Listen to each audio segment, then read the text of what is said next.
And welcome to the smoke room. This is Smokey, of course, with my guest host at this time, V-Pac. We got a special guest here. People call him the Doc. What's going on? Hey, what's going on, guys? Just a real pleasure to be here. Thank you for having me on, Smokey. I appreciate it. Oh, no problem, man. No problem. Anybody, at any time, you always can get a hold of me. And you can come on here and just bullshit around, talk or promote or whatever. And I appreciate you for coming on because apparently you've been around call for a long time, and I always like getting everybody's different kind of perspectives around call. So it'd be pretty interesting. I've been around I think they tell me I've been around like a decade. It hasn't seemed that long, and I don't remember a lot of it. There's a lot of LDS and stuff like that in there. I don't know. Time flies, so who knows? I don't know what I was into. Yeah, all right. I'm gonna go ahead and start with the first question, and we'll just go from there. What is your inspiration, and what made you get into virtual wrestling, call, or whatever? Well, back before I graduated, pharmacy, I was working with Big B for DWA, and he actually worked with me at our store when we were just clerks. And he told me what he was doing one day, and I was like, that sounds really cool. I would really like to get a hold of that. I would really like to get into that. And so they brought me on to commentary for DWA. And, it was really funny because I'm on record with Sean's show for saying that back in the day, I really had no clue that there was any other shows except for SCAW. Like, I thought it was just DWA and SCAW, and that was it. But lo and behold, there's like 20, 25 other call shows. But it was really cool to be a part of that. And as time goes, and I say that because as time goes, people message me, when they figure out, who I was, because for like 4 or 5 years, no one knew who I was. It wasn't until we started Triple Threat Talk that people actually saw that Gary was Doc. It wasn't until we started our radio show that people, that we put it on YouTube, that people put the dots together. And that's when people, started messaging Brandon and I. Well, they always knew who Brandon was, but that's when they started messaging us and like, your character was so original. And that's really kind of what inspired me, because I had no idea, and really to an extent that Big B had no idea how popular my character was in particular. And it was really quite humbling. And I say it every day. I say it every time that people ask me about it, that it was really humbling when I started getting those messages. And I continue to say that. And to me, that was really kind of the inspiration, people enjoying my work, and that inspired me to kind of keep it up. Yeah, that's pretty cool, man. I want to tell you because I have some different kind of way to getting into it and everything. I ended up getting on YouTube and everything on a bet. This guy, Mr. XWE, the first call that I ever was in, was like, I bet you whoever is more gets more views on reviewing leagues, they can keep the show. And I was just like, Let me ask you a question. How much bourbon did you have to take that bet? I was drinking a lot back then, trust me. It wasn't bourbon, but it was something. But I was like, well, fuck it, I like it's pretty cool and everything else. I can just review it and just name my show. Also, then I got a name. After that first episode, some dude's like, I like your show, man. I want to do your intro. And he created this freaking awesome ass Smokey's Review of Call intro. It was like a minute and 30 seconds. I was like, wow. And my subscribers started sparking up real fast. And my call got really, really popular. And everything all happened at one time. It's like, wow. this is cool, and I've been here ever since. There you go. See, that's what it takes. It takes someone to. It takes something interesting. It takes interesting circumstances. And to me, once again, I was told that, my original character, because the Doc is the original character, and to a lot of his extent. And once again, going back to Sean recently said that the Doc isn't a gimmick; it's a shoot, and to an extent, it is. And I think it's interesting because it takes an interesting character. I've had one call my entire career. I've had one, and truth be told, it's based on a more cynical and more violent and sadistic version of myself, and that's it. And I think that's something. Yeah, and you should see how Smokey is right now in DCA, man. He freaking damn. If you're looking for a sadistic right now, he freaking mad, man. He's about lost his mind. I'll tell you one thing. I'll tell you one thing right now. Your co-host today, Sub-Zero, he will tell you. He will tell you. Ounce for ounce, pound for pound, and I'm not trying to whip it out and see who's is bigger here, Smokey. He will tell you flat out. In my career, no one. He will tell you flat out. No one can match me in what I've done in terms of sadisticness, violence, and curves and sifts and swirls. Because V-Pac, in all seriousness, he's been with us since DWA, and he's seen what I've done and some of the storylines I've done, and I think he could vouch for it. Yeah, I remember some of the stuff he did in DWA. Yeah, I mean, it's been a wild ride, and it's been a great ride, and and I would do it again in a heartbeat. Yeah, I'm the same way. I respect that, but I can't really, say that you are, because I've been through. I've done a lot too. I've done a lot. And I've you've done a lot, man. You're a champ, right? No, you know how hard it is to beat yourself up one time. I did it 3, and I'm back at the top right now.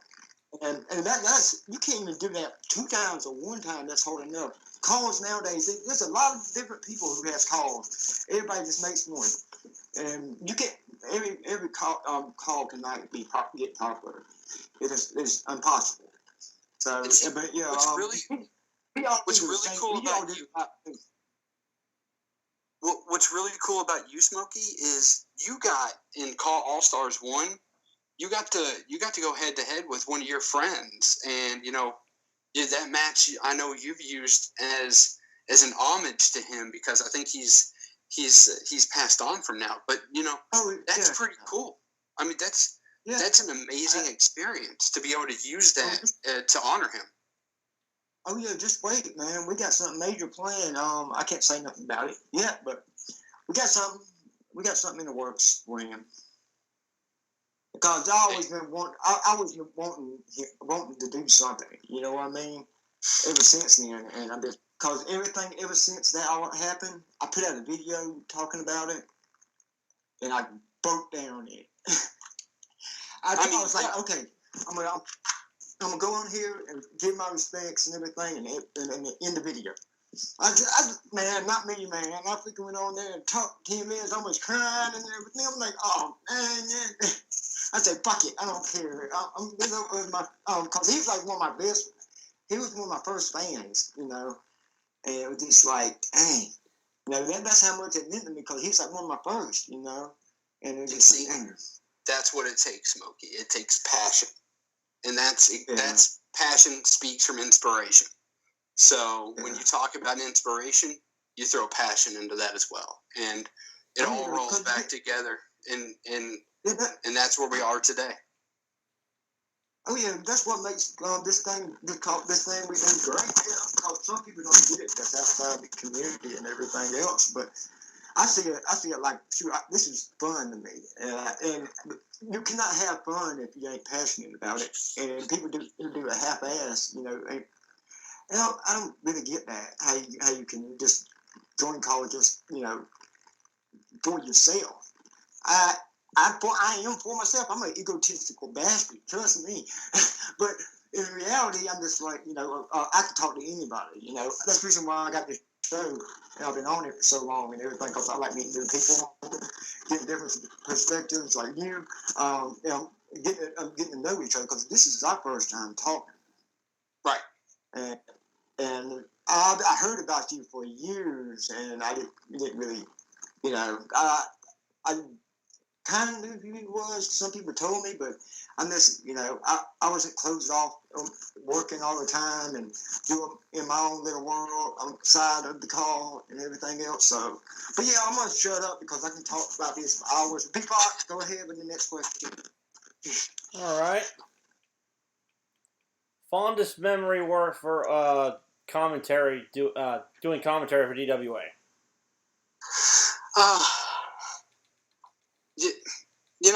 Commentary for DWA was awesome. I always enjoyed working with B, and for a while too, we also had Joey with us, and that was pretty cool. And then we moved to in the last year of DWA, we moved to Postmaster Jones, who is Jimmy, who is my my co-host on Triple Threat Talk to this day, and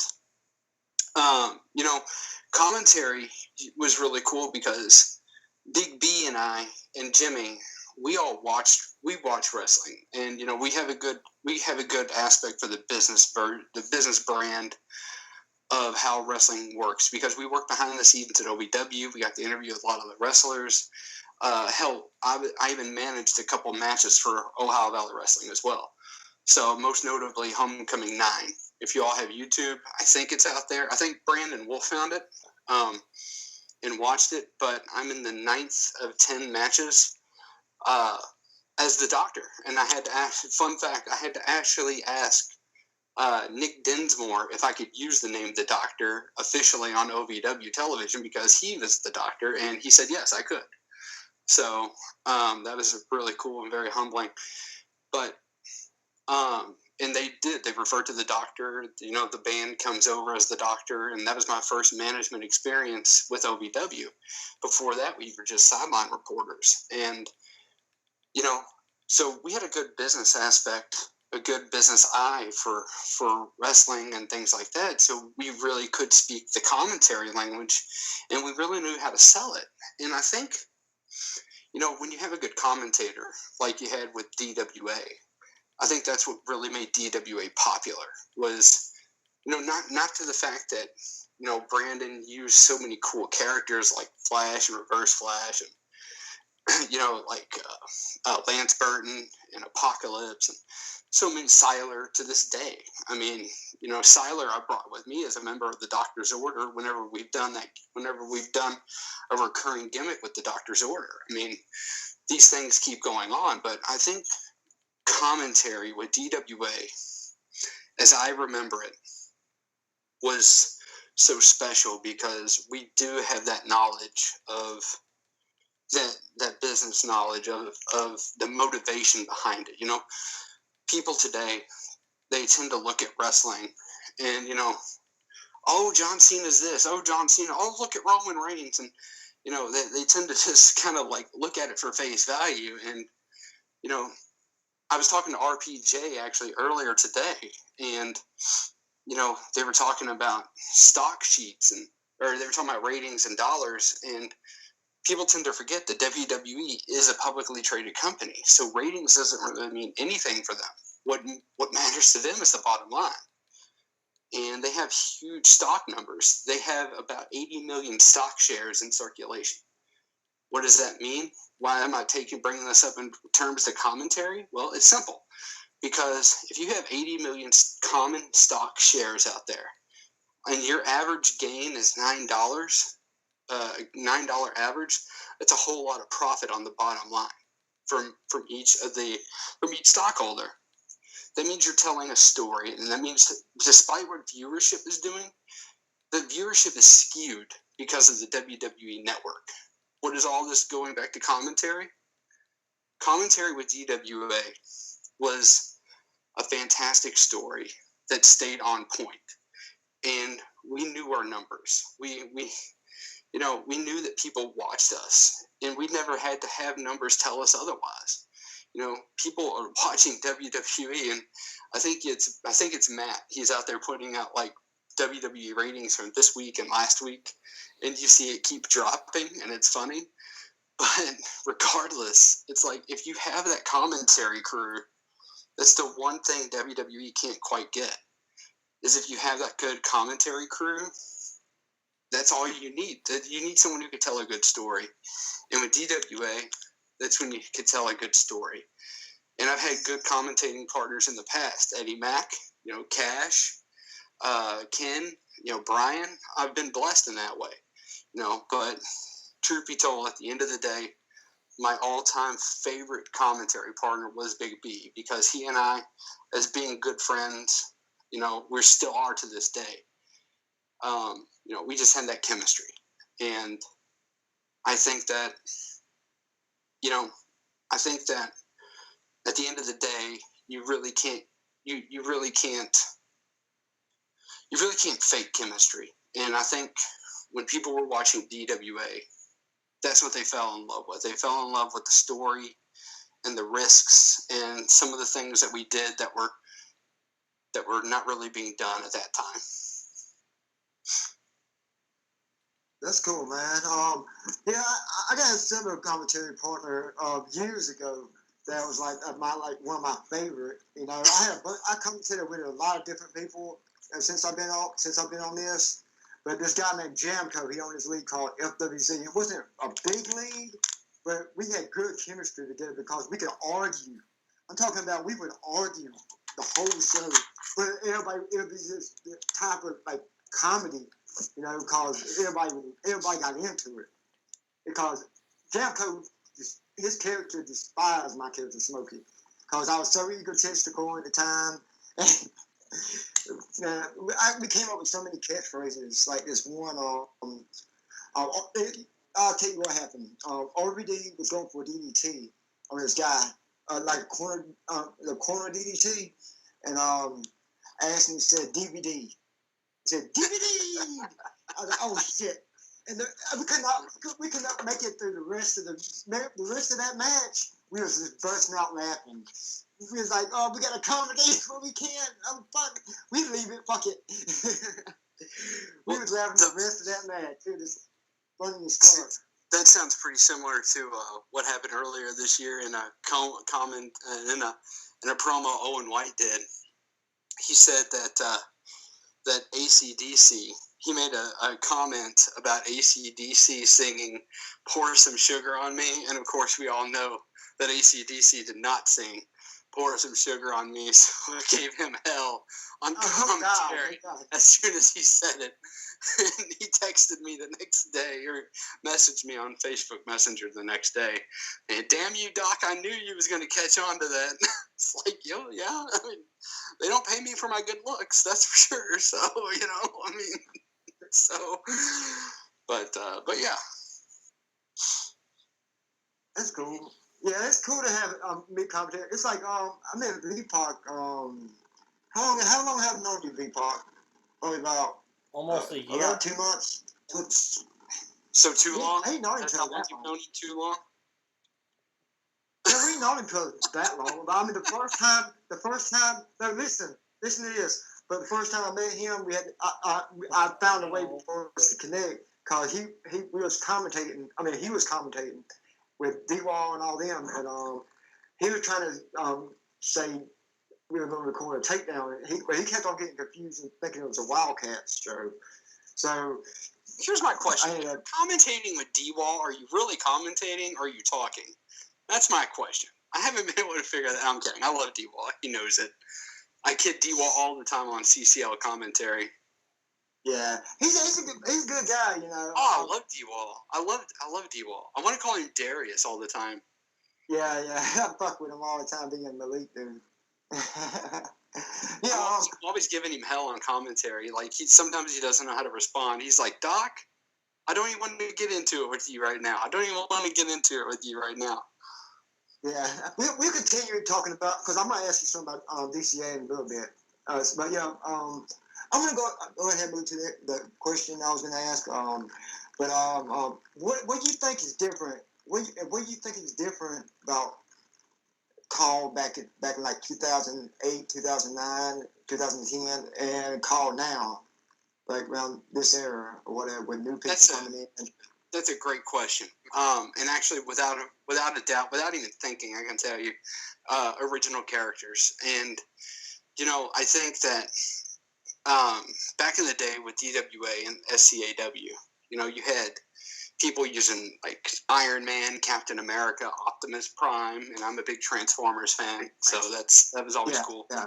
But and then like Apocalypse and Sylar, and all these characters based on pop culture, and even some obscure ones, because I know DWA even had the Film Critic, from the old YouTube series. Nostalgia Critic. The Film Critic. You remember that? Yeah. Yep. So. But yeah, so you had all these things, all these unoriginal characters put into great storylines with each other. But now, and I was one of them. I was one of the first original characters to hit the scene, and once again, I was told this. I wasn't the first, but I was one of the first, and certainly I may have been the first or second one to actually take off to show that it could be done. And I think that was really cool. And once again, I was told this. This isn't something I'm just telling you to impress you over an interview. This is stuff I was told and relayed to. And, it was very humbling. And people were telling me, it was because of your character that we found out that we could do original characters. And, I thought that was really cool and really quite humbling, is that when you look at the general scope and people, what they were doing then and what they're doing now, to be a bridge in that gap, or to be a peg in that gap and still be relevant today, I thought that that's an amazing trait, and it's not something that I carry lightly. It is. I always say it. I overuse the term, but it's true. It truly is humbling.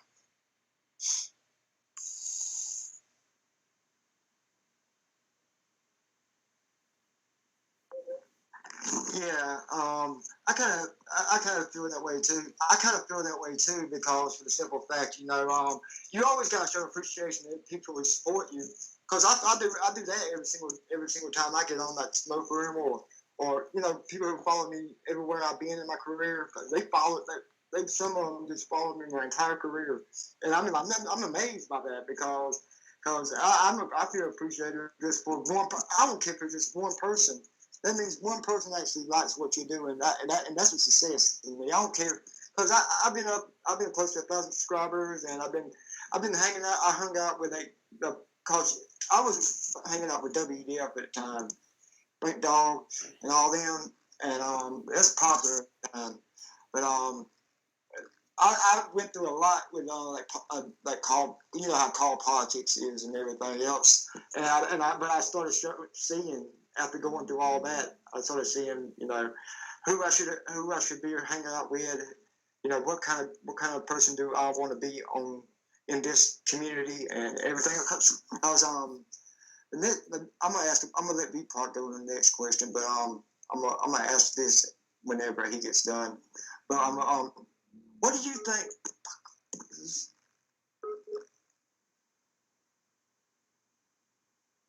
You there?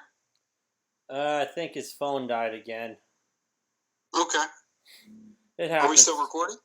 Yep, still recording. Okay. Good. I was going to say, go ahead and ask your question, and then he can ask his question here in a minute. That's what we call radio improvising. I learned that. I learned that on the radio. It's amazing. Okay. Yeah, go ahead, V-Pac. Let's see. Greatest feud you had? Oh, gosh. There's so many. I think, actually, so far to date, probably was before my re-entry into CAW with CCL. I would have probably said the virus, and the virus versus the doctor's order. I remember that thing. I probably would have said that, but having the chance to work with Ray and to kick that off and to actually be told by no fewer than 20 people that the Doc and Ray Geddes is probably the most unfair team to ever grace CAW. That was an awesome experience. So I think my favorite feud now, the best feud, is probably versus the Brotherhood, and I think it's also because Ray and I carried that feud without much help from the Brotherhood. Yeah, Ray's a good guy though, man. Ray's awesome. Ray's one of my best friends to this day. We send cards to each other and stuff like that for important occasions. Like Ray and I haven't been able to talk to him much lately, but he's had a lot of stuff going on. Congratulations to Ray for being a new father, for being a father again. This is number 2 for them. It's a big thing. Really? And I know it takes a lot of time out of his day to talk to others, but I always love talking to Ray when I can. And, that's probably my favorite feud right now since coming back into CCL was that. That's how we and you ended up being just the other day because of Ray. Ray told you about me and everything. Yeah, he did. Yeah, Ray's a great guy, and Ray Geddes is definitely, he's on fire lately as a CA for himself. We got plans for a storyline in GSL. Oh yeah, I can't wait for that show to start. That's going to be a great show. Oh, Ray's League. Yeah, Ray's League GSF. Yeah, it's going to be a great show. But my question, we're gonna move on. But right before I do that though, I want to tell you what I was saying before my connection started fucking up as usual. But me and Ray got some big plans for our storyline. And I can tell you, and I can tell everybody else, it's gonna be brutal. There will be blood, and because me and Ray got this temper and aggression towards us. We got the same person, except we ain't. But so it's gonna be crazy and it's gonna be brutal, and we got a lot of plans for it. And this goes off the whole storyline of Smokey basically losing his mind and calling himself the best of best of call, and that's the reason for all these calling the top calls out and all that. This is all part of the that I've been working on, and it involves 4 weeks all around call, and then go call stores, and that's part of it too. And it is, it's something that I thought about a lot, and I feel good about it because it's finally coming together. It's finally coming together, and it's it's one of those things like damn, it's gonna be worth it. Regardless of cause I'm looking at this more as a trying to get more people into this call thing. I'm this is gonna spin off to this question, but I just want to try to make the community better and everything else. Because we all separate and everything else. Everybody's on one side or another on the other side, and I just want a place we just grow and get exchange ideas, talk, talk with each other, meet new people, and just help the community grow instead of just sitting there and doing nothing. But this spins off to this question: what do you think would be a good idea that help call grow a little, make the fan base grow? What would you think would be a good direction for it to go? To help the fan base, or to help the young talent? Yeah, help the young talent and help like get people entertained. Get people into this thing we call call. Cause some people just say call. What's the fuck? Because trust me, I know. Because I do this and I work out of state and everything, and my co-workers like, what the fuck are you doing? I'm doing super fine, motherfucker. I think a part of a cool strategy would be people that people that want to try to do this, or people that want to try to be wrestlers, but they can't due to whatever, due to physical or mental states, or even if they there are a few of us, it's a very select few. Cash, myself, Christian, Gary, I think one or two others that I'm missing, and I do apologize. I think there's 5 of us. Oh, Champ, Ken Washington, Champ from CCL, and there's one other one I think, but there's a handful of us that have actually done this in real life. Like, we've actually been in the squared circle, and I think I can tell them that you can, one cool way to kind of grow this would be to, say, due to whatever reason, even if you want to just work on your promo skill set or whatever, just come out and give it a shot. If this is something you've always wanted to do, but you can't because you've got a bum leg, or you can't because you've got a learning disability, or you can't because you're not good in front of the camera, or you can't because, you have a hard time working out, or you can't because this, that, or the other. You can, and you still love wrestling, and you've always wanted to be a wrestler. You can still come and be a big star by doing CAW. I fell into this gig. And there are thousands and thousands of people out there that know who I am from CAW, and there's hundreds of thousands of people out there that know who I am because of my radio show. But the fact of the matter is, what I would say out there to people who want to do this is give it a shot. If you've always wanted to be a part of the business, but you can't, don't ever let anyone tell you that you can't do something, because virtual wrestling, you can come here and you can be a part of it. I give people hell behind that commentary desk because that's my character. That's what I'm supposed to do. But the fact of the matter is, and I will never say this one more time ever again, even if I'm a guest on the Sean Wall show, I will never say this again. But I respect the Party Mans of the world. I respect the Barney Greens of the world. I respect the V-Pacs of the world, even though I give you hell every other day. I respect all the people that come out and take their time and put their motivation in it. The people I have a problem with are the people that go out and read their promos. I'm not going to mention any names. I'm not going to mention any names. But V-Pac, I'm sure you know what I'm referring to, and I'm sure people listening to this podcast right now knows what I'm referring to. I have a problem with that. What I have a problem with is people who are unenthused about being here, about even about being part of virtual wrestling. And there are a few people out there like that. Put in the work and watch yourself grow. It's all about work.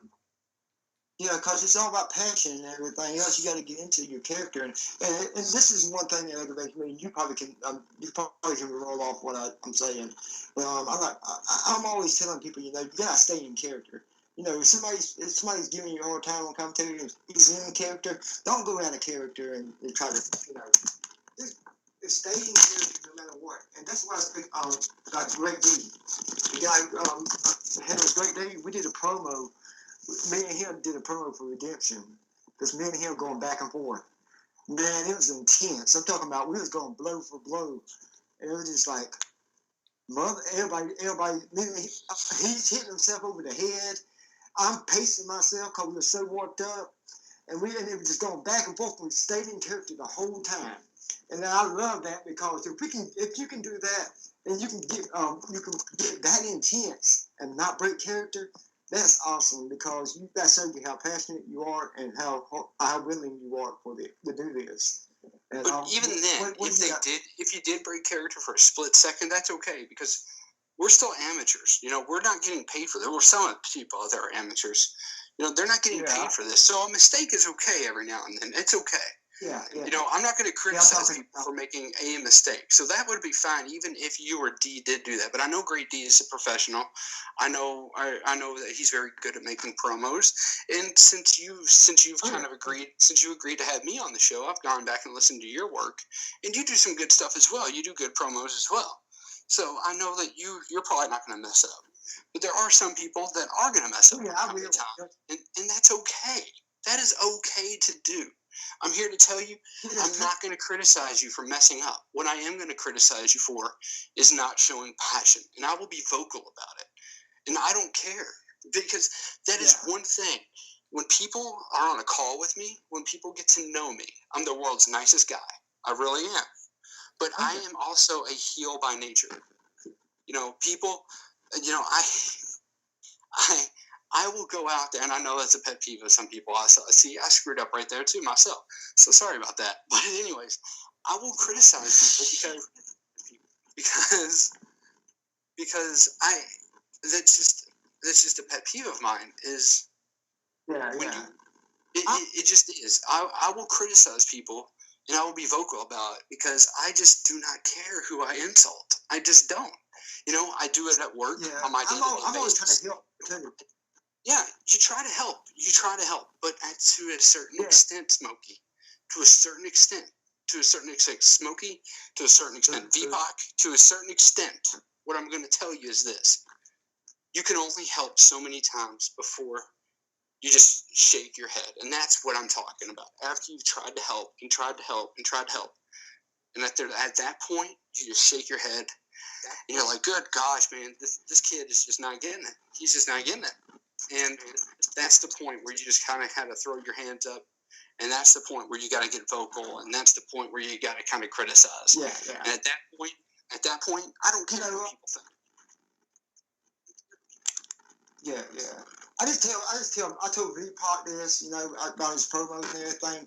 And I said, just put your energy into it. Just don't think about this. Do it, you know. Because sometimes when you do promos, you can agree, agree or disagree with this. But sometimes when I do promos, I just go. I don't think about it. I just put it in my head. My mood. What's my mood gonna be? What would Smokey do? And I go from there, and I put passion into it. You know, I put my energy in. Like, say for instance, if I want to be pissed off, I get somebody from the call. I jump in the call, right? And I'll be like, somebody get me mad real quick. And they get me mad, and I say, I'll be right back. And about 5 minutes later, I'll be back. But yeah, I can do that right now. V-Pac's got a thing for your sister. Go. V-Pac, you got a problem? Fucking my sister, boy. You know what this to do with you, boy? I'm finna freaking put you in the coffin and bury you 10 feet under. You damn cunt, boy. Come on, let's go. You done fucked up. Nah, I ain't that's all. It won't be nothing what Smokey would do now. That'd be old Smokey. Smokey now would just hit him with a shovel and just leave him there.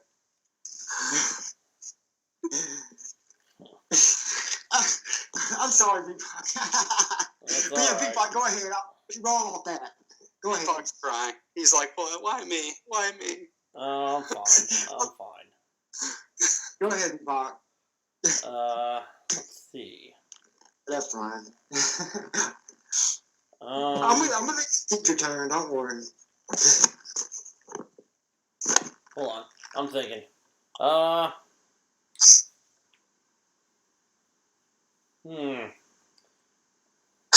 Come on.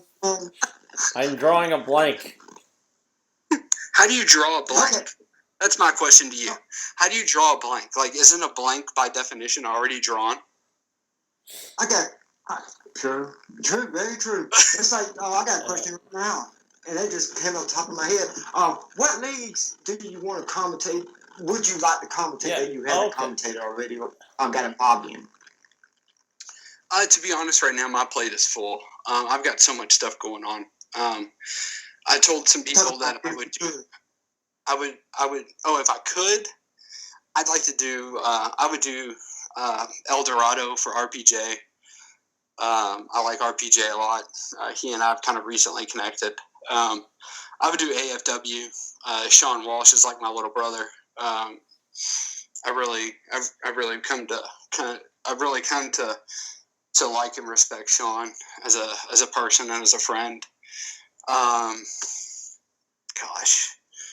what else? I guess GSF. I would do anything for Ray. Ray's like a actual brother to me. So I would like to. He did reach out, but sadly I can't commentate for GSF. I won't be able to do that, but I would if I could. But yeah, I mean, I guess those are kind of like the three that I would do. Maybe DZW, just because I like AJ as well. But yeah, I mean, those, just if I could, I guess I would do those leagues. But I can't. There's so much stuff going on between being married and between the radio show, in between my actual job, in between another business venture that I'm getting into. It's just hard. Outside of call, I'm actually a very kind of successful guy on my own. I don't say that to toot my horn. I say that because Travis, I know, has kind of like come at me a little, not come at me, but Travis has kind of been like, "Yo, Doc, what's the deal with commentary?" And I'm like, "I'm trying to get it to you, boss. I'm trying to get it to you."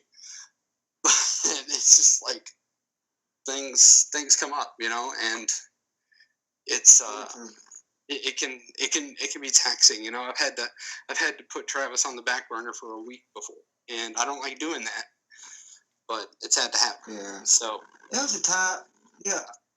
Yeah, I had the same thing because work between, because I'm a roofer and I'm out of state all the time working like on shaw buildings and stuff, and it's taxing, especially in the summertime in the heat and everything.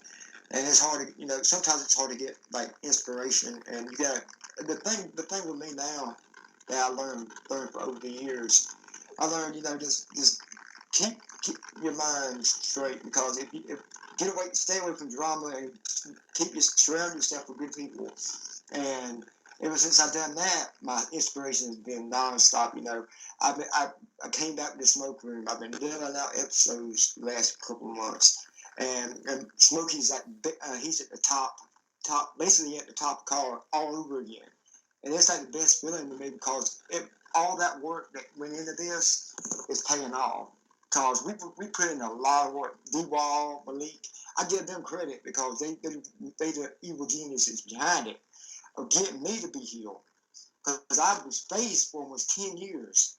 Imagine being a face for 10 years almost, and because nobody can pull off a good heel Smokey, and then switching your promo style and everything else to this sadistic fool, and be a difference between helping to fight the people like that. And see, I think I've been face like a year out of 10 years. I think I've been face a year, and that was like with COH, and I get all these people messaging me saying, "Doc, can you go heel? I mean, we love your work, but can you go heel? We miss heel Doc. We miss heel Doc. We miss heel Doc." And I'm like, I guess I could do it. I mean, why not? And it's fun to me. It's fun. It's fun to be. It was fun to be a face because it was something new. Yeah, but it's just like I've been a face for so long. It's like exactly. I got so many ideas I can go with Smokey now, and I'm just like, wow, everything's coming to my head, and I'll be like telling D-Wall and stuff. He's like, dude, chill out. I can't keep up with this. I'm like, dude, I can't help it. My mind, I get new ideas every second. It's driving me crazy. I gotta tell somebody. By the way, I want you to know this. You're the only person in existence to ever call D-Wall an evil genius. Just saying. I'm totally kidding. You have no idea. V-Pac can improve on that notion. He might not put that on small, but he's evil. He's evil. he knows I'm kidding. He acts like a guy. Yes. Yeah. But yeah, V-Pac, go ahead and ask the next question. Oh.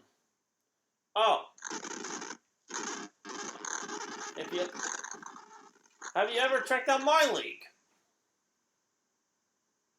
What? You have a league? No, I'm kidding. Yeah. My promotion. What? Have you checked out my virtual wrestling promotion? I've checked out. I'll be honest. I've checked out quite a few of them, so I'm pretty sure I have.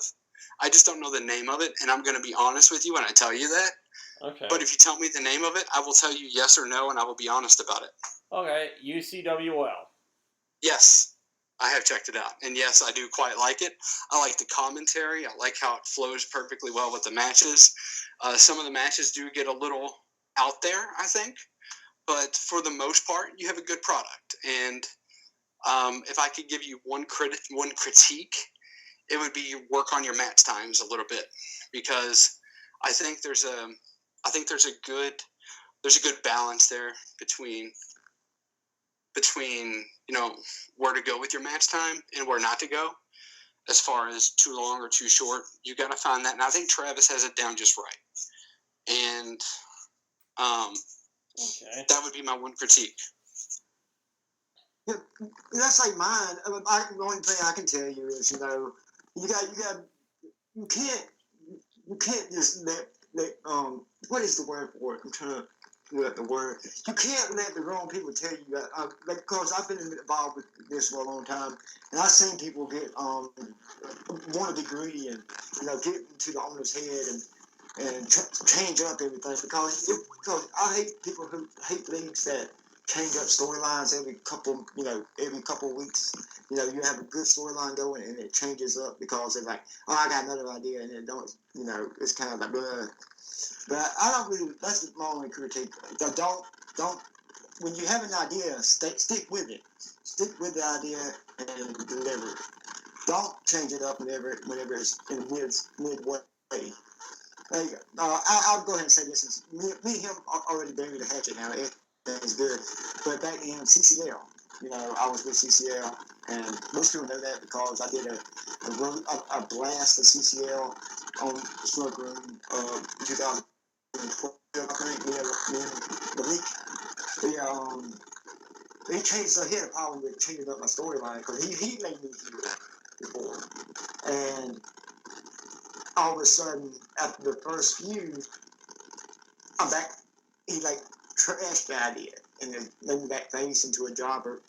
And then I went back. I finally got back up, and then he just threw down the idea after 2 weeks. And I made him butted heads over that, and I left. I ain't one of those. I ain't a hard guy. I ain't a hard guy to please. With my call. Shoot, you just put me in there and get me in a good storyline. That's all I want is a good storyline, and I'm good. I'm not being part of the call or anything, but most people will say, "Oh, I want to go for the world title or this or that." You gotta earn that. You gotta build up first. You gotta have good storylines at the beginning, and you gotta let people know who you are. And that's the reason why I was successful, because I always pick the storyline instead of world title right away. So that's right. You got to pull Ricky Bobby. Yeah. You got to wake up in the morning. You got to say, "I'm the best. I'm the greatest there ever is. I wake up and I piss excellence." That's what you got to say.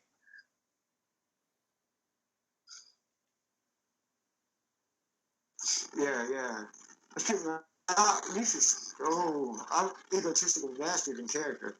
I think I'm the greatest thing. I'm the hit call ever. You heard some of the promos on Facebook, especially. Man, I got freaking down confidence sky high, freaking down smoking on. You don't give a damn. He's calling out people left and right. Motherfucker, I'm calling you out. And if you want to challenge me, and I'm just waiting. I've been waiting on one person to reply, because I ain't really expecting nobody to reply, because some people in that side of the call, they don't really know who I am. But they literally they will know who I am, because I am that good. I am one of the best talks out there, and I just got the confidence. You can't go if you got the passion and everything else. You can be the best. You can say you're the best. You can't really tell who's the best of the best. That's impossible. There's so many different calls out there and different universities you don't know about, apparently. And I just like meeting new people from I never met in call, like you and Travis and Sean. I never met Sean before. I interviewed him a few episodes back, and it's so cool. And Steven too. And I find it so interesting. A few points back in 2008, 2009. And from my difference, it's like, wow, you were in a different world from me. Because 2008, 2009, I was involved in a lot of drama. And I lost my other channel. And there was a war with SNL forums and a bunch of mess with this other YouTuber flagging everybody. I ended up going to war with them and losing my channel again. Oh, it's a mess. What did you, what did you even hear about that back in 2009? 2000, but yeah, it was about 2009. Did you hear about about that guy named Graham Hat? I don't think I did. I don't think I remember hearing about that. Yeah, that's a bunch of mess, man. The person that was playing Paul, kind of like they Super Dingoes with SNL, they tried to play him, and they tried to play Zach from ICCW and a bunch of others, UWO, bunch of people. But yeah, I was one of those type of people. I would defend Paul, because this is what I do. You're gonna take away something I enjoy. So I'm gonna fire back because I'm one of the type of people that's scared. I can call your ass out if you cross me from him. And I'm thinking, I went to war with him for so long, and that destroyed me because that's what made me have to get my career again because somebody turned on me and a bunch of shit happened. And I'm just like, fuck it, I learned after the third time. The second and third time wasn't really my fault, but I learned, you can't, when you get popular, you're going to have new friends and everything else. But you got to remember how you got there and who you was before you got popular. And I've been straight ever since because I've been hanging out with V-Pac now and D-Ball and Malik. I'm known for forever, Malik. I think that as long as you hold a passion, keep the passion in you, you can keep going and call. Because I've been here, as I said, since 2007. You've been here probably longer than me. So you apparently love it. Yeah, I do. I love being a part of the community, and I'll be retiring pretty soon, probably the early part of next year. And I've always told people that I'll always be around to help, with guidance and to, just to talk. And I don't imagine that there'll be a time anytime soon, at least, where I won't be, talking to Sean and, Chronic and AJ, Carol and a few of the other guys. I like them all, and it's been really fun to get to know them all, on a personal level. And, I will always be thankful for DWA and for Big B for, for inviting me, to be a part of CAW. But with Eddie bringing me into CCL, and then the fans are really what brought me to COH. There was a poll on Facebook about who should be the next, general manager, and somebody added in uh, Doc, and I got 20 votes, 20 or 30 votes, and nobody else got 5, and that was a pretty cool thing, and that's what brought me to COH. And I wasn't, Travis didn't give the people entirely what they wanted because I wasn't general manager, but he did make me the commentator, and some pretty cool things came out of that. I made some pretty great friends, and I've met a couple of them. I met Johnny, when I went to C2E2 in Chicago. I met Wolfman because we now live in the same state. So, and it's been pretty fun, and it's been a pretty cool experience. So I don't envision the time even after I officially hang up my golden microphone. I don't envision a time where I won't stay connected to them on a semi-regular basis. It's just, I don't think that'll happen. And I'll always be here. People message me, I wouldn't say daily, but I would say, every 3 or 4 days on how to, improve something, or even a medical question. I get those a lot. But I think it's, I don't see a time where I won't be involved in something like that. And even after I retire, I wouldn't be opposed to coming back as part of like maybe a guest commentary team or like an all-star event or something like that. And that brings off what I'm going to ask you off the air, but I can go ahead and kind of hint at it. I got that special thing we talked about earlier. I got it coming next year at the All-Stars again. And I would appreciate it's 10 years, so I would like you to do it. And I put the offer out there ahead of time. Well, I appreciate it. I mean, I can't say no to that. If it's to honor your friend, I can't say no to that. So yeah. And I don't know what type of match it's going to be yet, because on episode 6 of the Smoke Room, it just came out actually. But this will be out probably a couple of weeks after, or 2 weeks after probably.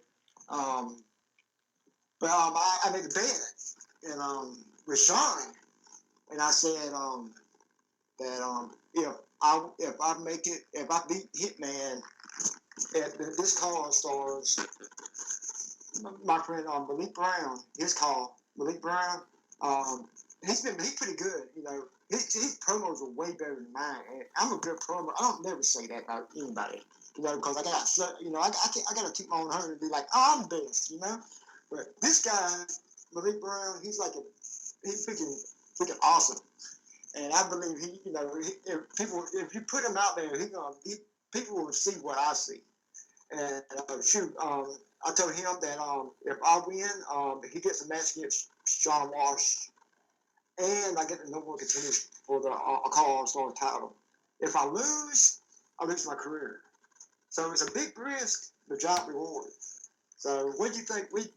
That's a big risk, don't you think? That's a pretty big risk. Career on something. Yeah. But that's the confidence I got, I wouldn't have did it, if I had zero chance of winning. But Smokey, I believe people want him to stay in call. So I don't think if it did, it happens. I would have to come up with somebody else. But I got confidence that I would not lose. I got one thought in my head that I will lose. So we'll see what happens. But I think I'm gonna win. Would you ever do something? Oh no, I would never. I'm a commentator. I mean, I'm a commentator / manager. I'm the brains behind the brains, and I've been hardcore champion once in DWA, but I just I mean, there'd be nothing to do that with. I mean, I couldn't possibly do that. I mean, I've super kicked the virus before, and I've stood my own in a fight. But it's funny too, because Travis had me get squashed earlier to Stefan in kind of a commentary versus wrestler feud, and I'm like, Travis, did you watch anything I did in DWA? I mean, I was a commentator, but I was never really a pushover. I mean, I scrapped with the best of them. So, I mean, Eddie, that's one thing even Eddie did, because I've been in a couple tag matches in CCL just because, and I've never been really pushed around or squashed in CCL. But, I mean, that was a complete squash match. And I'm like, Travis, did you watch any of my old stuff before you did that? but I mean, it's funny. It's fun working with Travis, because I give Travis hell. And, he kind of likes it, too. Travis is a bit of a submissive, Yeah. so he needs a good dominant out there to keep him in check. He kind of likes that BDSM lifestyle, I think.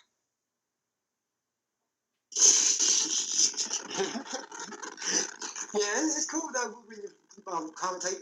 I love commentating because I did it for years, and in the past few years I kind of stopped and was focused more on my call wrestler career than doing promos and stuff like that. But I love commentating with different people like Jamco, Frank Dog, everybody I commentated with. I meet new people like Osh Jax, Josh.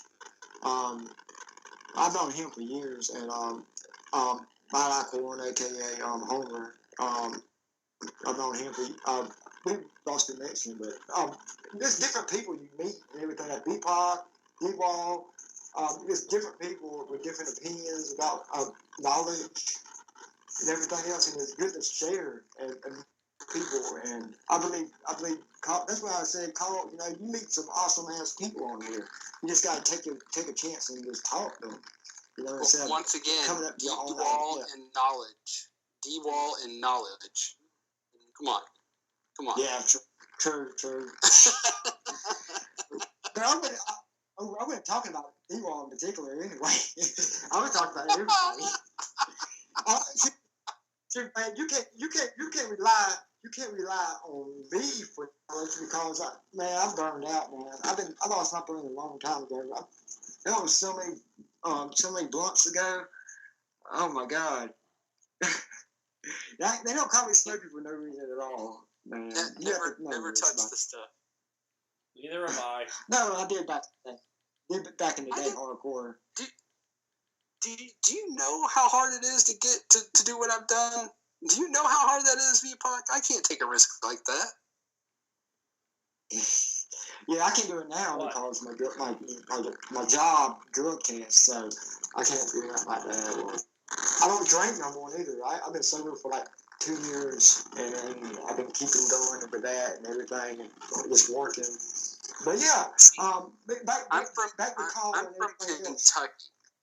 I'm from Kentucky, so if I don't drink a bourbon a day, the doctor will not exist. So Kentucky's the only place in the world bourbon is made. Yeah, that's true. But I'm from South Alabama, where That's where Forrest Gump is from. That's what I heard. Oh yeah, Forrest Gump. Yeah. I get it. Greensboro, Alabama. Yeah, we're gonna move on. Well, we're going all over the place, but this ain't nothing unusual about my show. But yeah, I'm gonna go off one. I'm gonna continue with a question. Not a question. This ain't even a question. We're just talking. But we'll see what happens with that whole bet and everything with Sean. He ain't gave me an answer yet. Maybe he has by the time this comes out, and I'll be able to let people know. But we'll find out if he accepts that bet or not, because it's a big bet, and I'm not sure how he's going to react to it. But I think he's going to like it, because it's good for Colin to have a good risk. Give something for the fans to get into. Give them a reason to watch. Because if you don't give them no reason to watch, you don't build up the storylines, or you don't do anything, how can you expect Carl to grow? Right. And I'll tell you a hint. Just ship Sean some chocolate donuts, and he'll do whatever you want. He'll do a circus flip off the back porch if you want him to. Yeah, anyway, V-Pac, go ahead. You got a question for him?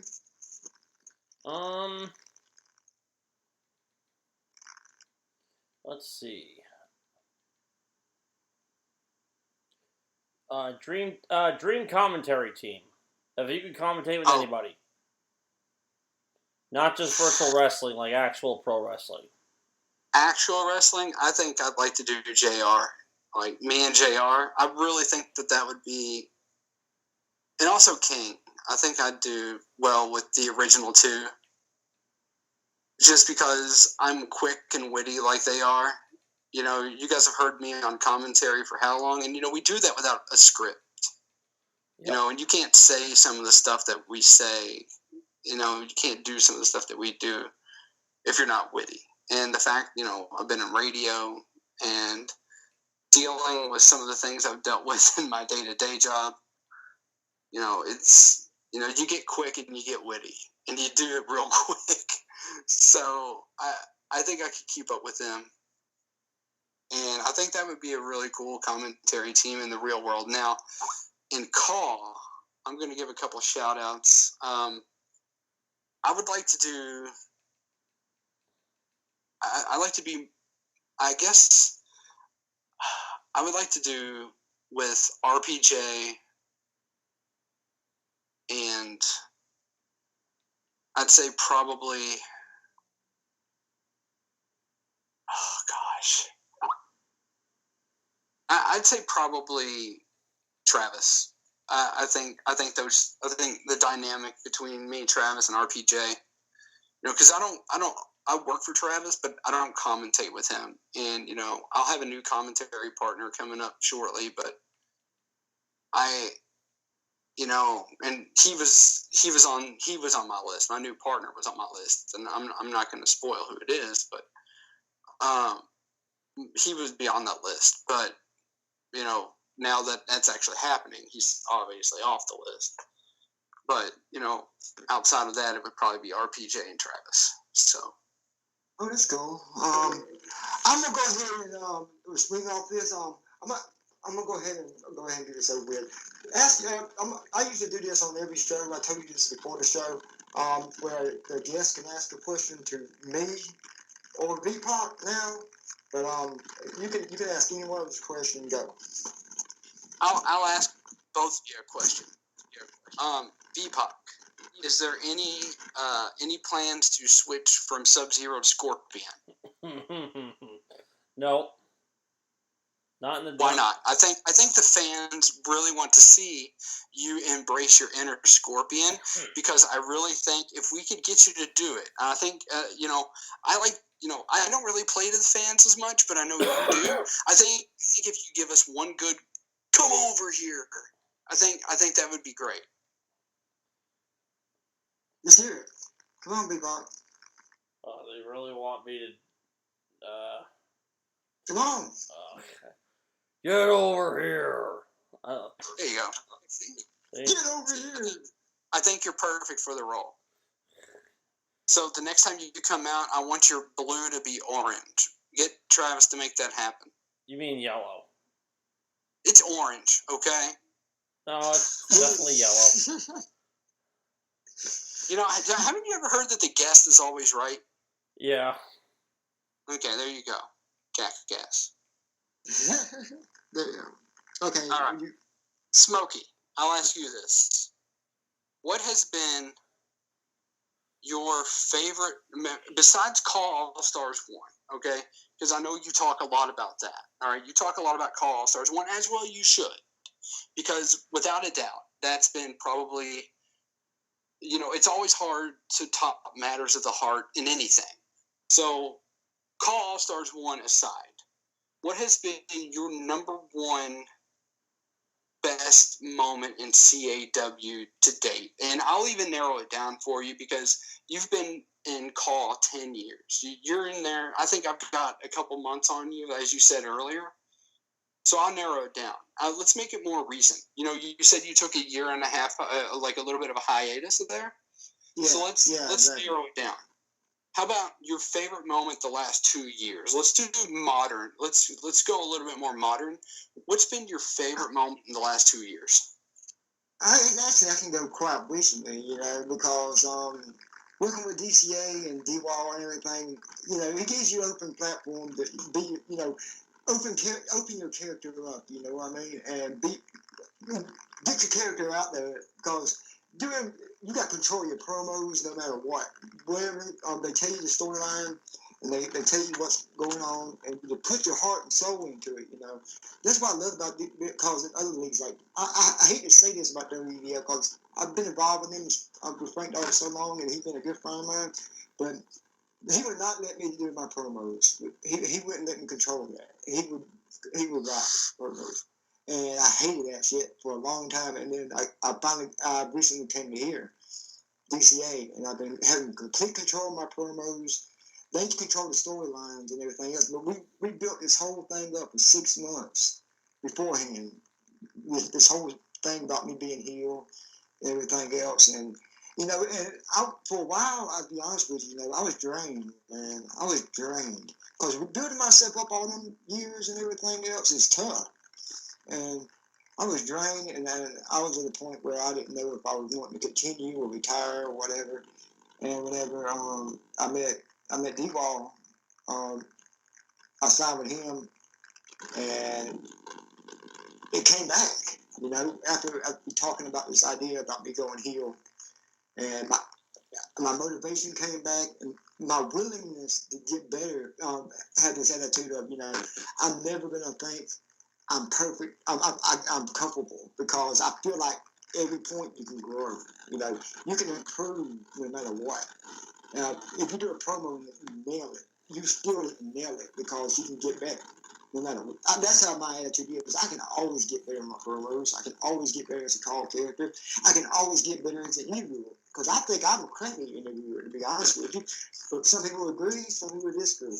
But yeah, that's my favorite memory. Just, coming up with this idea of, of what would I, what is the word for it? I'm trying to figure out the word, man. Because, as I said before, Smokey was a face for so many years, and people was used to that, and it was tricky because of that. It's your preference. Yeah, and no, it wasn't really my preference because nobody would do it right, and I stayed face because of, I wasn't gonna risk a bad idea or anything. It had to be the right idea, and I just wanted the right idea to come along, and this was the best opportunity for D-Wall. And he is not disappointed. He listened to my ideas and everything else about the storyline, and we turned him into a sadistic asshole. And I love it. I love it, man. And that is my favorite memory of lately, because it's all about passion. And when you find it again, it's like you get that. It's like a second breath of air. When you get that second breath, and oh yeah, I feel motivated. I can go 10 years. I can go 10 more years now. I feel like that. And I'm gonna go as far as I can. I can't promise 10 years, but that's a long time in the future. But right now, I'm putting ideas out, and I'm talking everybody's head off about ideas, and they're getting aggravated with me. I don't care. I'm gonna tell people my idea regardless, because I feel like if you don't say what's on your mind, they will never know. And at least you tell them, and it's in the back of their mind instead of not there. So that's the way I see everything. Because you can't be scared to come up to somebody and say, hey, I got this idea. And the worst thing to say is, no, not right now, or no. Or most likely, yeah. That's a good idea. It's an amazing thing because meeting like guys like Ray and you, and Travis and D-Wall and all them. We would have never met if I was just a guy who, just like, I don't know if I should do a YouTube or get in front of a camera or take chances, and I wouldn't ever be here if I didn't just take that extra step. And I think it's guys like V-Pac coming up and call. When you V-Pac, this is what I can tell you about what I've been doing and everything else. Always remain yourself. Always be humble. When you find the exact moment when you get into your character, you will know it. Okay. You will not hesitate in saying something. Like somebody threw a promo, you know it right then. You're like, oh, I got it right, and then nail the promo right after you heard it. That's the way I got lately, because I can listen to a promo like AJ. You know AJ Young. Yep. I love AJ. AJ's awesome. AJ's got DZW. Yeah, DZW. Yeah, and I can't say it now because the feud's actually should be kicked off by the time this comes out. But I'm feuding with AJ Young on DCA now, and I'm hoping I ain't never met him before, and I'm hoping I can. AJ's my boy. I gotta meet him and everything else and get him on the show. But I'm hoping me and him could do something good, because I'll tell you one thing. I'll tell you one thing real quick. If you're working with AJ, you're going to get good quality work because AJ works very hard, and he's one guy who puts in a lot of work to make sure he puts out a good product. And I think that I think you're going to be very happy with feuding with someone like AJ because I know that from AJ's end, and I'm sure from your end, it's going to be good quality stuff. Yeah, I kind of got right on bad first impression off him. It ain't nothing about him as a person. It's just the way he promoted against, when he came into DCA. Cause I've been over the years, always got this whole perspective. You got to be creative when you're doing a promo. You can't say the same thing, keep saying the same thing over and over. And I had this thing where all that people could say about me was that I'm old, or past my prime. And that's all they can say, most of the people. And it got old to me, and it's like I get kind of irritated lately because of that, because it's just so repetitive, what people can insult me by. And what I want AJ to do is open up his talent, You say if he really got as much talent as you say he does and creative, he will be able to open up this feud and help me out, and we can do the damn thing. Because I'm passionate about this, and he's passionate about this. Why don't we make something great? This feud right here could be the best feud of all time if we put energy into it. Yeah, it'll be a good one. I know I'll be paying attention to it just because, if we had not done this interview and I had not met you, I would be paying attention to it just because AJ is my friend and AJ is my boy. But now that I've met you and now that we've had this conversation, I'll be paying attention to it because, I want to see how this dynamic works out for you both. So, a lot of eyes are going to be on you guys. So make sure you guys hit a home run. Oh yeah, definitely, especially with our characters. I don't think none of us face, to be honest with you. I think AJ's not even I think he's a heel too.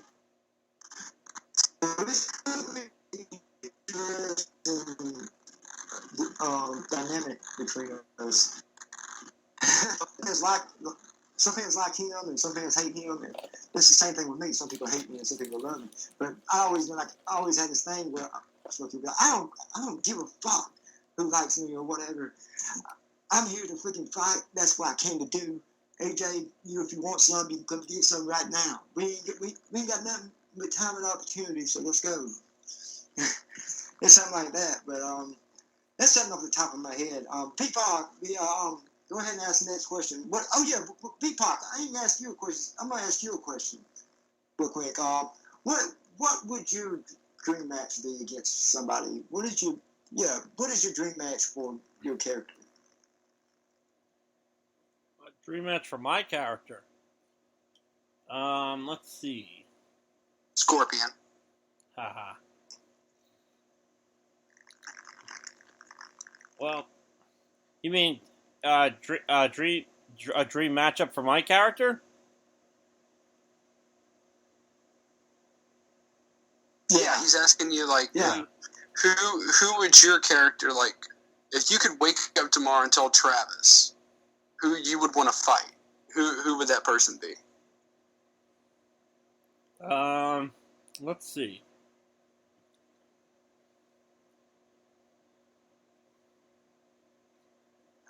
There's a lot of good talent to think of, but yeah, I've been thinking about that. I think I'd like to face a guy I actually have a lot of respect for, and a friendly competition between me and the Great D. D would crush you. I would like to see if we can hang with these. We can. V-Pac is what we call a little person. V-Pac is what we call a little person, and D is huge. So D would just need to step on V, and that's it. See, that's how it works in the alphabet too. D comes before V. So. still, I know I have a long way to go before I reach Great D's level. That I will admit. Great promo person. A lot of promo he has to do it.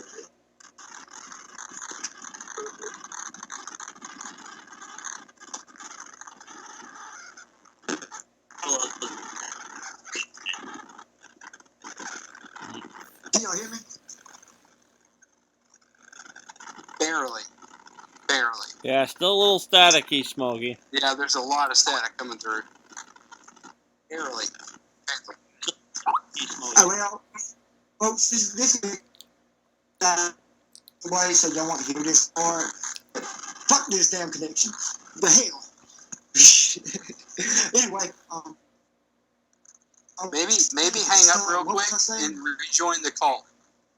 Hang up real quick and rejoin the interview real quick. Y'all hear me?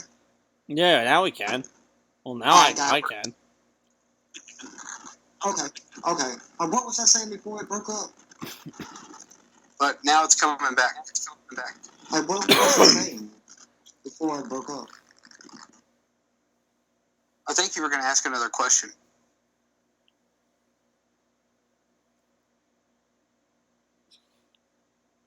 There we go. I'm back, everybody. Sorry about that. You probably won't hear that because I got an interview. He's going to edit this shit out. That's a good thing about having an interview. You fix this problem. But I don't know where I was going off with on that question, so I'm going to let V-Pac answer this one. Ask the next question. All right.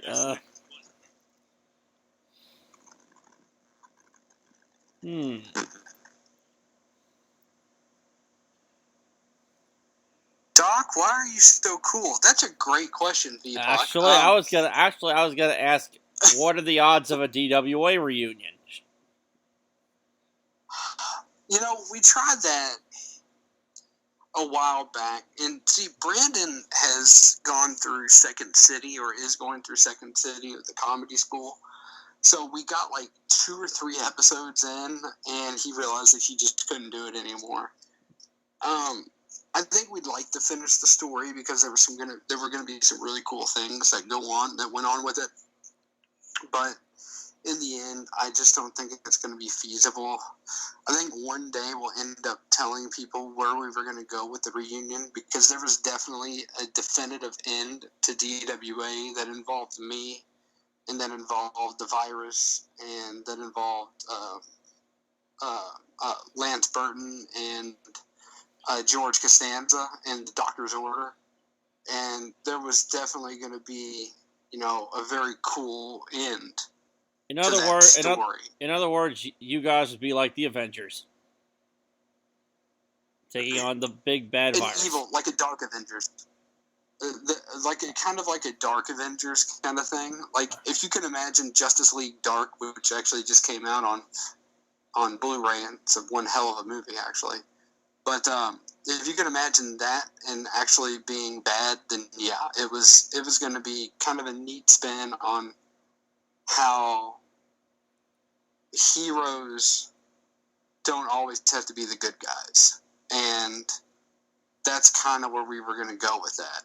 And okay, and it was going to be really cool, and because there was going to be a sense of redemption for some of the things I'd done in DWA, and it was the ending of DWA was going to be closing out Brandon's stories that he was telling for all those years, while bringing a sense of redemption, although it would still be, more of a morally gray character in myself still, but a sense of redemption to my character.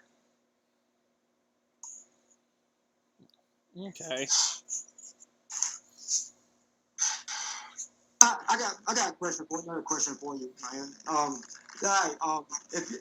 This is more about me, so I can go ahead and ask it. I'll get it out of the way. If you could put Smokey in any match with anybody, who would you put him against, and what type of match? If I can put you in any character with anybody? Yeah, in what match? I think I'd put you versus Nightmare in a 3 Stages of Hell match. I think Interesting. I think that would be I think that would be a very interesting perspective. Because I'm meeting these new people and everything. I'm meeting new people.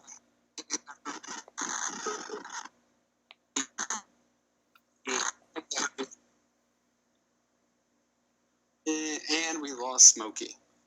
Well, it's okay, because actually I just thought of another good question. The other night I was on, I think it was called the Art of Virtual Wrestling podcast. Yeah. And we were talking about the possible idea of a virtual wrestling Hall of Fame. Okay. And, well, I guess I wanted your opinion on it. If I'm not the first inductee, it doesn't count. Yeah, because actually... But no, I kind of like that idea. Who were some of the nominees you all threw out? Well, I definitely mentioned you and Brandon, along with the other big five from the first Golden Age, that being Lone Star from SCAW, Bob Ross from SMF, Zachary Dackery from ICCW, what was his name? The guy from UWO, Donnie Mike. Yeah, that's Donnie. And whoever ran EWF. And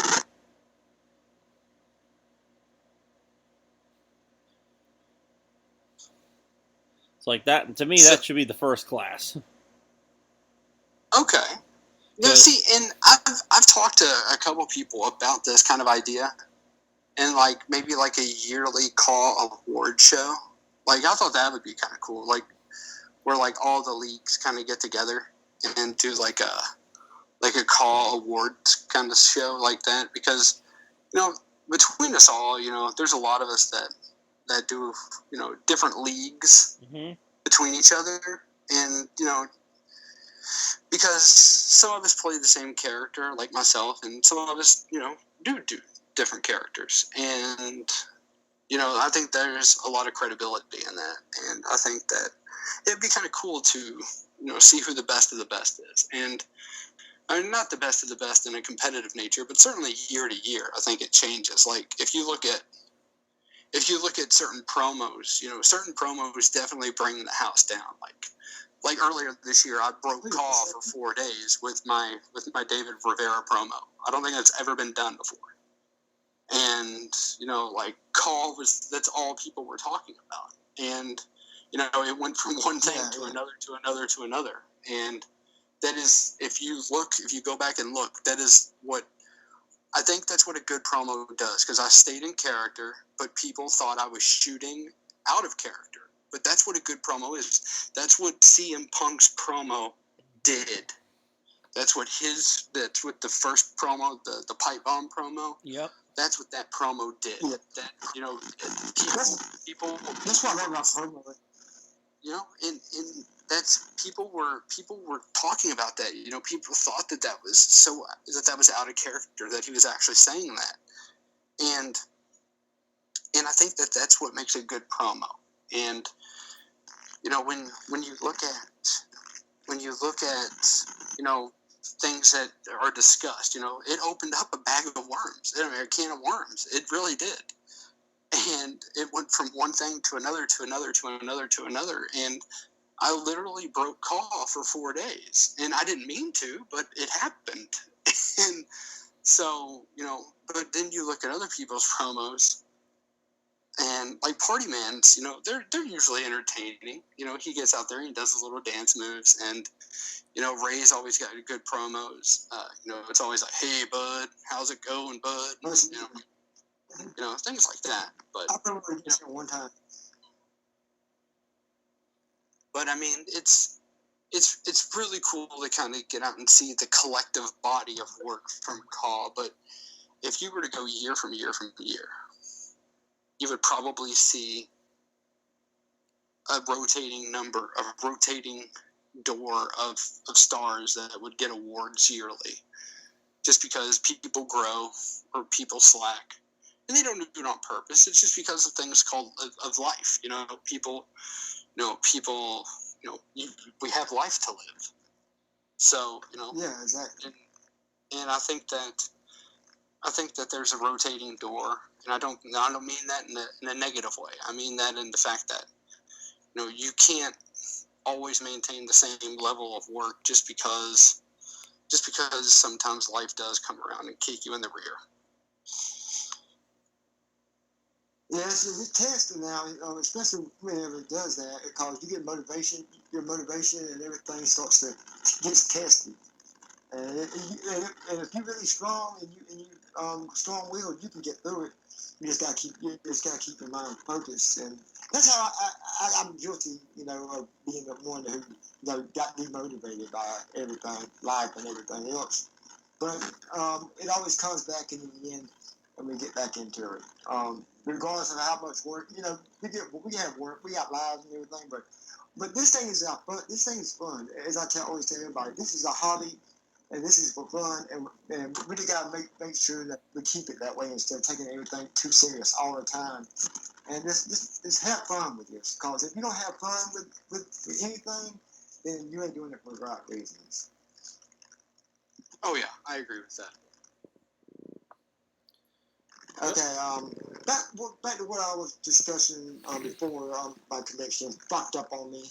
I was talking about I can't really remember what I was talking about, to be honest with you, but I'm gonna go ahead and say this. The Great D Smoky promo I was talking about,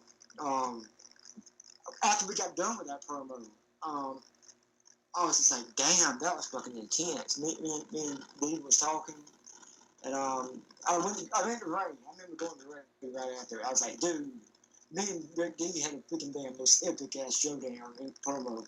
I was like, we gotta outdo that, man. He was like, okay, we're gonna work something out, and we're gonna do this in GSL, and we're gonna bring the house down. I was like, okay, let's go. So yeah, but it's amazing how one promo can just motivate you. Like, oh, this is the way I want to do it. I want think about it. Put Smokey and putting Ray together in a promo against each other. That's just freaking insane. But it's freaking great too, because you can that's entertaining. And people like Ray and people like me, and it'd be interesting dynamic how their reaction would be when they hear it. Is there somebody that you that's what we'll talk to this question. Is there somebody that you want to promo with or against that you haven't?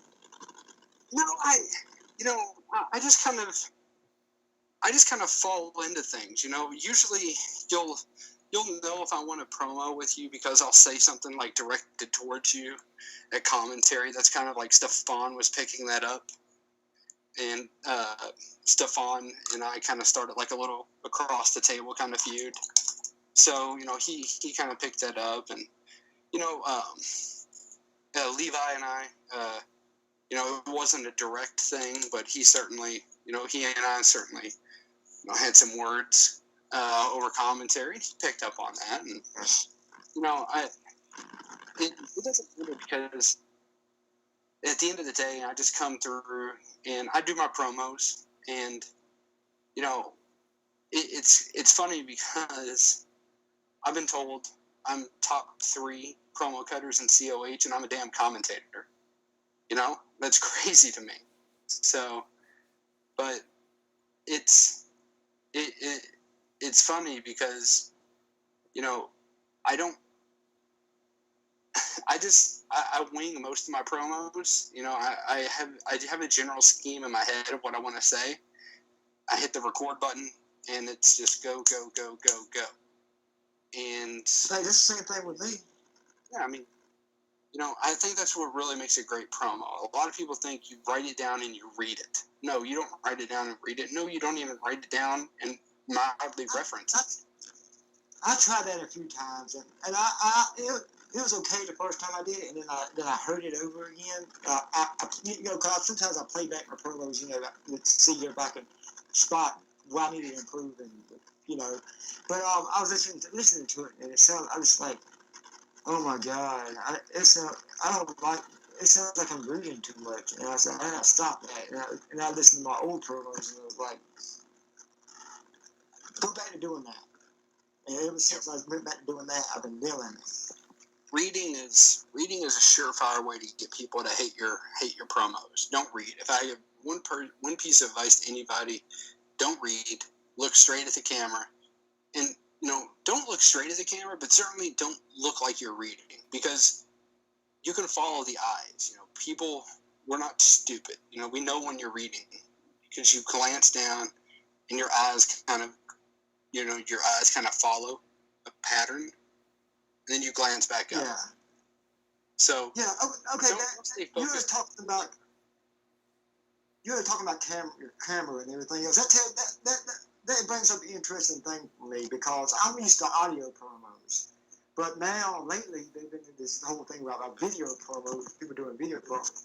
Me personally, I really do an audio promo for Smokey, not the camera promo type of person. But what do you think is your preference, and what is the difference? I kind of like both, to be honest. I don't really have a preference. If someone needs voice work, I can do that, because with voice work, you don't have to do as much as far as acting or preparing an area. But with video, it kind of lets you, it kind of gives you a little bit more freedom, and you can dress up as your character, because I'm famous for my cowboy hat. So, in my shades. It's my glasses and my shades, and to a certain extent, the suit, and I think that there are benefits to both, and I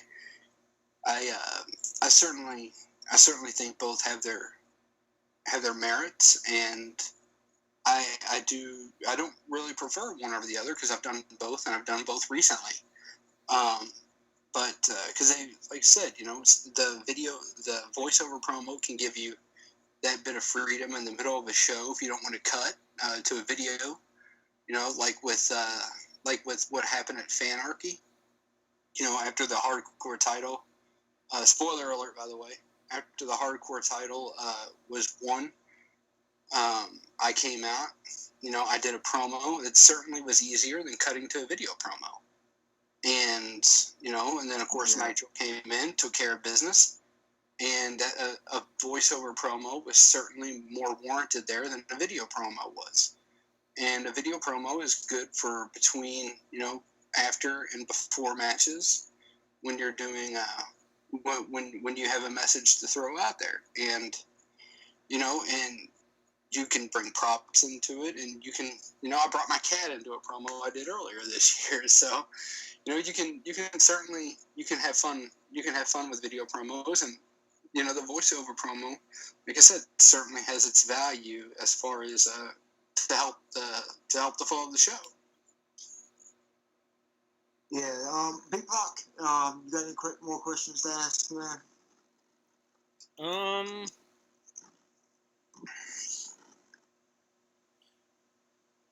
Did you check out my Fed's second mega event, Cold Day in Hell, yet?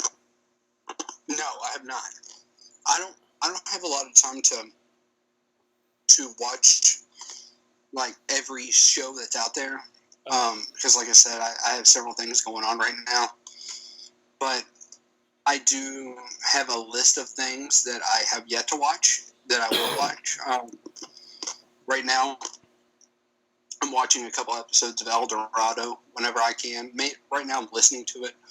Here's the thing. I can't really watch, because I don't really have time to, I have a 45-minute commute to work each day. Ooh. So, yeah. So 45 minutes there and back. That gives me an hour and a half where I can either listen to talk radio, which I do sometimes, or I can, if there's like a story that I need to follow for my own radio show, then yeah, I will listen to talk radio. But if there's something that I can, if there's nothing going on, then I'll throw on a call, and I'll listen to it. I'm not able to watch it most of the time, but I'll listen to the commentary. And most of the time, especially with El Dorado, the commentary, I can get a picture of what's going on. So, I'm not able to watch a lot of these things. Now, if there's something that happens, I'll make a mental note of it to go back and actually watch it. And I'll glance at the time code real quick, and I'll go back and queue it up later on my computer at home. But that happens rarely. And that's not an insult. That's just like, I need to look at it and process it a little bit more. That's it. But Yeah. Of course. But every now and then. But, most of the time, 95% of the time, I'm just able to listen to it. And I think, for me, it's sufficient. I can, it gives me the information I need. The only bad thing is, of course, I know names, not necessarily character looks. But Yeah. That's all right. So. I got one more final question for you. I know you don't watch much call, but have you seen anybody out there like an underrated newcomer that you see that has the potential to be something good, and why?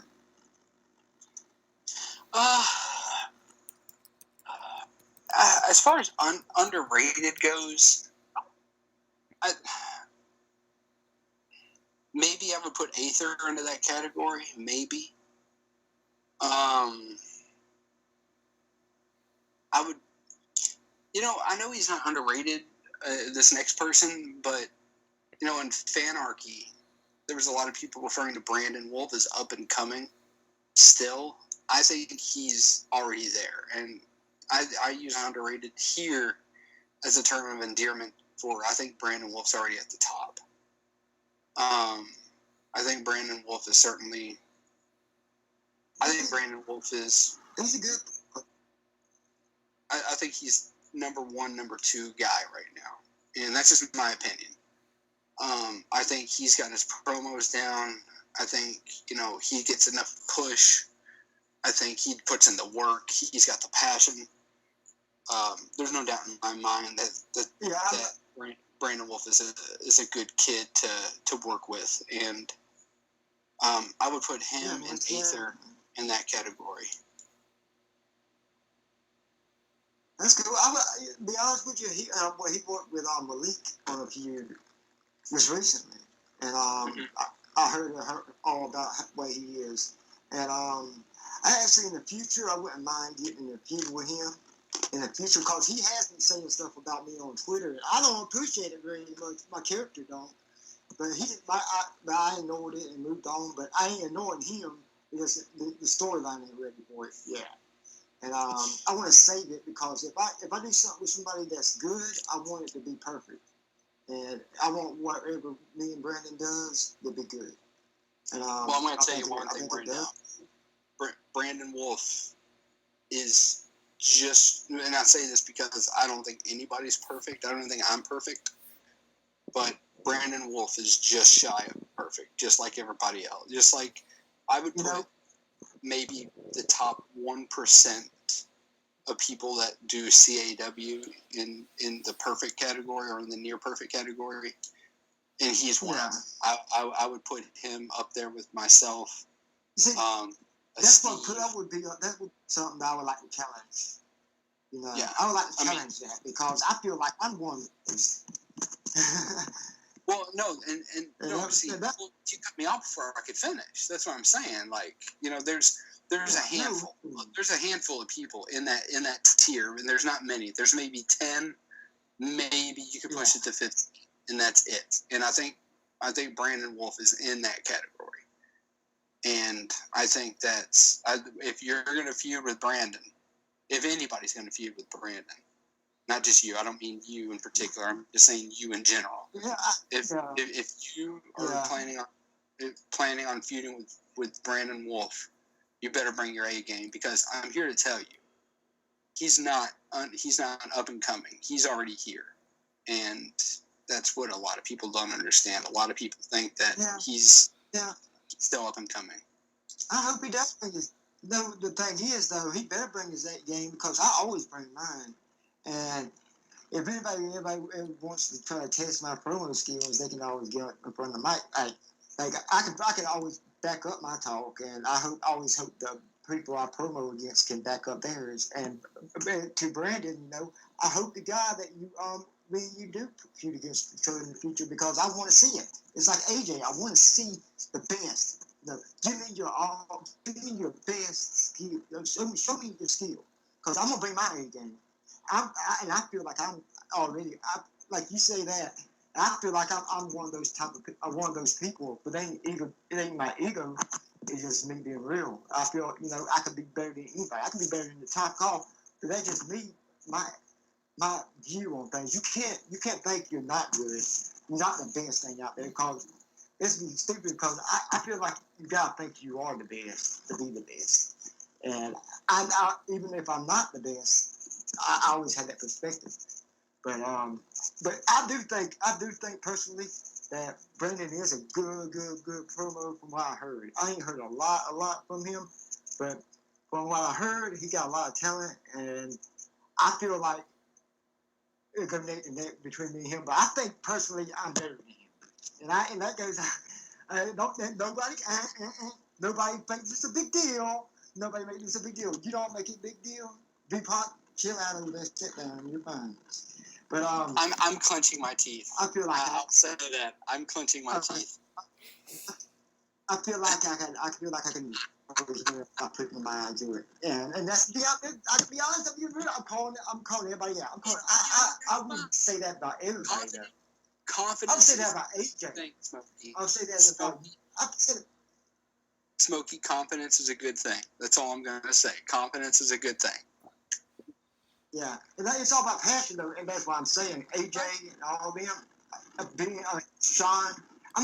We got a feud. Me and Sean got a feud coming up at Call All Stars, and I want Sean to freaking bring his best because I want Smokey versus Big Hitman at Call All Stars 9 to be freaking epic, and I want a storyline to build off of it, and that's what we've been working on, and we're gonna continue building on that until Call All Stars 9, and we're gonna make it epic. There you go. But yeah, this is the. You got anything else you want to ask us before we end this, or want to say to the fans? I think I'm good to go. There is one thing I would like to say to the fans. Here in the next, like I said, there's coming a time, and it's coming very soon, that I'll be hanging up my microphone. It'll probably be. I probably am going to announce it officially, like an official date on SWS, but it's probably going to be March or April of 2018. But I just want people to know that if I could keep doing call forever, I would.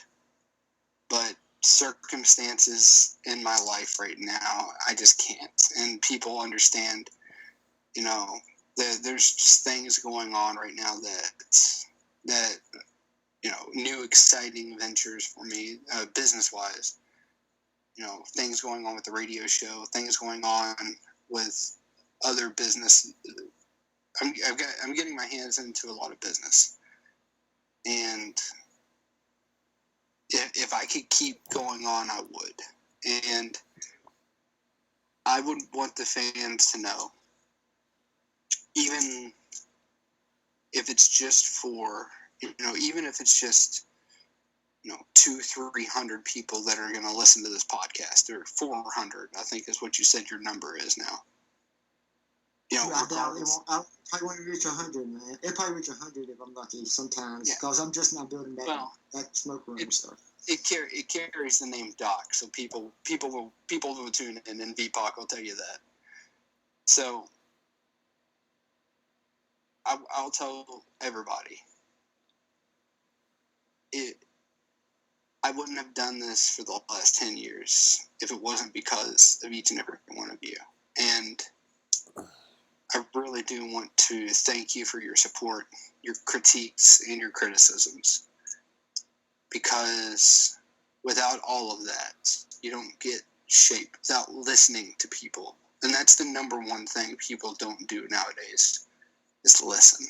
People think they can figure it out from here on out. And I think if people just listen to the criticisms that other people have, that's what makes you better. And it's because of both the criticism and because of the people, the fans loving and hating what I've done over the last 10 years. That's why I'm here, and that's why I've been here. And I really count myself blessed, and I would want to tell each and every person that anybody who's ever wanted to try to do something like this, it's worth it. You just have to put in the work, and you just have to go from there.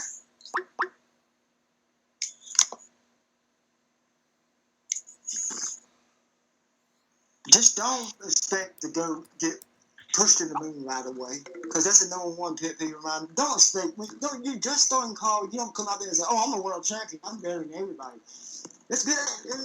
That's okay attitude to look at it, but you ain't gonna push to the moon right away. You just got to work with your storylines and your character, build your character up. Focus on that.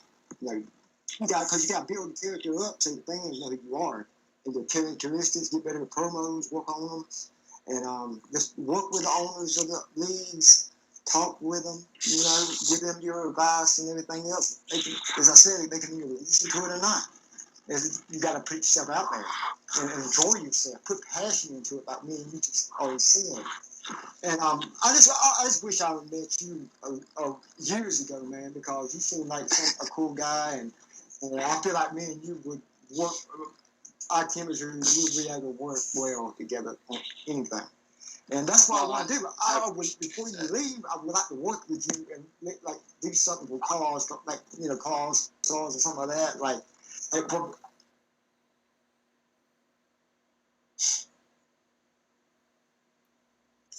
Where'd he go? I think probably died again. There he is. It messed up whenever I was. Yeah. It messed up. You see how it happens? I'm smoking, everything fucks up.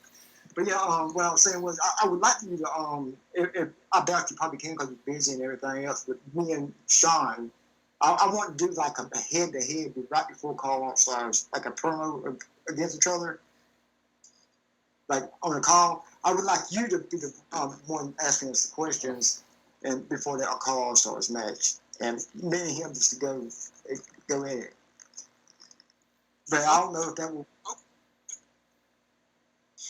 We could probably work something like that out. We could probably work something like that out. Yeah, because that would be freaking awesome. I would love to do something with you, though, because you seem so awesome to work with and everything else. Before you leave, I want to work with you. And maybe you can do that, and we can all work together, and that would be freaking awesome. Because I got respect for you now a lot more than I never knew you before, and again, I never talked to you before this, so it's freaking awesome. And I appreciate you coming on to the show. You had no idea. Well, I appreciate you having me. I appreciate you running it back up. Yeah, thank you.